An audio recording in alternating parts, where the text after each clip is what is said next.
What do you think, Hunter? Truthfully? I thought he was dead tight. I thought he was going to get it, if I'm honest. I swear to God, I thought I won him by at least 3 rounds. But listen. I bossed the fight in front for all man I work.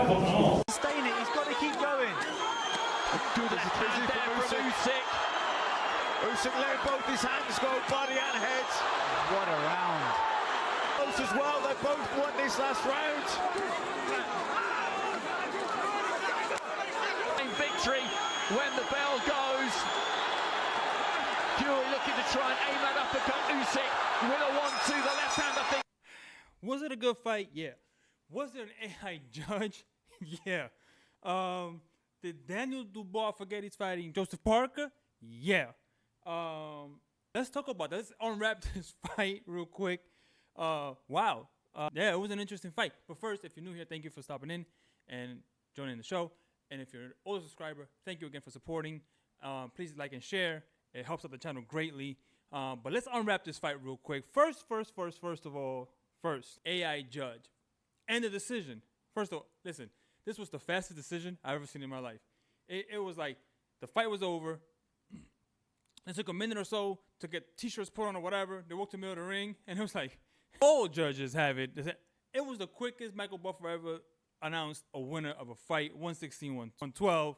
Basically, they had him blowing out, it's like blowing out Tyson Fury, which was kind of bananas, because I actually thought it was closer than that. But maybe I'm wrong, because AI robot, computer program, whatever, had it 118, right? 118, 110, something like that. Usyk, which is not that far from 116, 112. So it begs to differ. I don't know what model it was trained on. I'm an artist. I hate AI for stealing art and making fake art or making imitations and new works of artists that did not actually do that piece. And if you ever want to, hear about that, once I get my channel back up and go on my art channel, I'll link it here, and I'll have topics about that. But in the end, I think AI does have a place somewhere, and I'm gonna do videos on that. But whatever, I don't know what it was trained on, but whatever it was trained on, it kind of worked, which makes me think, is this the future? Do we get an unbiased, is this the top-down view for judging, right? Where they have a singular view and they make the fight decision based on what they see rather than what they feel, which is kind of, I guess, as a human judge and as us as a spectator, we can tell yeah, he landed that punch, but nothing happened. Whereas then he landed the other punch, and then we can tell a nuance where oh, that hurt him. And does that win the round for you, right? There's nuance. But maybe we want that out of the game, right? Maybe we want to just be who landed the more punches. I guess AI can learn from this AI on how to judge, and they can tweak it to where maybe it can tell if a fighter was hurt or not. I don't know. But it was interesting. The AI judge kind of got it right.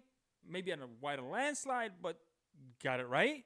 So there's that. Also, Daniel Dubois crashing the party, talking about he wants next. Dude, you're fighting Joseph Parker, which just beat Big Bang Zhang and Wilder back to back. Now, Wilder, you can go, okay, Big Bang Zhang's the older guy, but still a dangerous dude. And he's beat them both. He's not as old as we might all think he is. He's actually a pretty young fighter still, with a hell of a lot of experience and a decent resume. That we forget who Joseph Parker was, and where he's been and where he's going, really.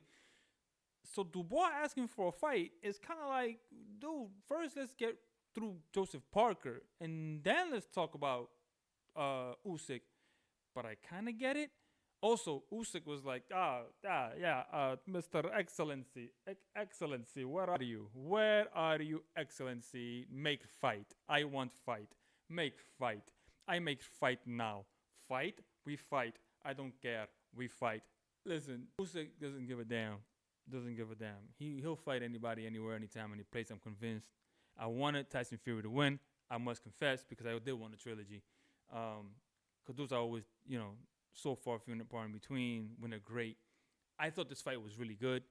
I thought that Fury, while he came in super heavy, I saw why. He was able to absorb punches more, and he's so disciplined. Fury is coachable. He kept that right hand up. He was very defensive-minded and responsible. Although he had to trade the absorption of punches that he could take now at 180, at 280, with fatigue and certain speed and reflexes. Because he's an older guy to begin with. That's a heavier arm to move. And as the fight went on, you could tell. Like, yeah, I could take a punch now, but at what cost? I think he should move on from Usyk if he's gonna continue fighting. Fight someone else, and then whatever happens. I think that's the play he should do. I thought the fight was good. The problem with these kind of fights is if you don't stack the undercard, these fights kind of seem underwhelming, and then we'll say, oh, that pay-per-view was trash. That fight was really good. If you knew what you were watching, it was a really good fight. So I actually liked and I enjoyed it. It was for what it was. Usyk, if not Dubois, where does he go from here? Well, he has to go to the winner of Dubois Parker. That's the play. So yes, Dubois can actually ask for the fight, but if he loses to Joseph Parker, all of that in-ring stuff that we just saw was for absolutely nothing. So I think that the winner of that will be perfect for him. He'll be 2-time undisputed heavyweight champion, 1-time undisputed cruiserweight champion. He's beat Fury twice. He's beat Anthony Joshua twice. If he gets undisputed again at heavyweight, I'm not sure who else he'll have to fight to be called the greatest heavyweight of his era, of the Furies, Joshuas, Wilders, whatever. He'll be the best one out of all of them. And I don't know yet, because he's still active, where his career ends. He'll have to retire first, and then we'll have to look at his resume, where he lands of all time. I'm not sure that right now his resume is the best right now from all the heavyweights, hands down, bar none. When it's all said and done, what does that resume look like versus the heavyweights of old?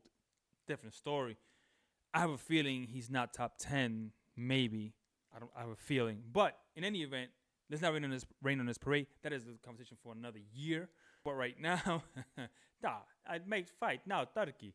Mr. Your Excellency, what are I? That man fights anyone anytime. So I think he got robbed, man. I think as far as being in the wrong era, he would have been in the 90s era. He would have for sure flourished there. Man, imagine a prime Evander Holyfield at cruiserweight versus a prime Usyk at cruiserweight. I think Evander Holyfield knocks him out. But it'll be a good fight for 4 or 5 rounds. A great fight for 4 or 5 rounds. And I think he could win a lot of those fights in the 90s. Maybe not all of them, but some of them. But anyway, it was a good night. That young heavyweight, 19 years old. Oh man, put his name down below. It escapes me right now, but that was a step up in competition. That was his next step. Holy crap! Like that kid, I gotta keep an eye out on him. And that Muhammad Akil, I forget his name. I've seen him twice now. Seems to have the special good. Can't wait to see him some more. But let me know in the comments down below. What do you think about this pay-per-view? What do you think about the price point? Was the pay-per-view worth the price point? As seen as, there's a lot of names that we didn't really know in the States, and the price point was so low, was it worth it? You think this is the model going forward? What are the numbers you think it makes? Do you think that Dubois gets past Parker and that's the next fight? Let me know in the comments down below, and I'll see you in the next video, and I'm out. Peace.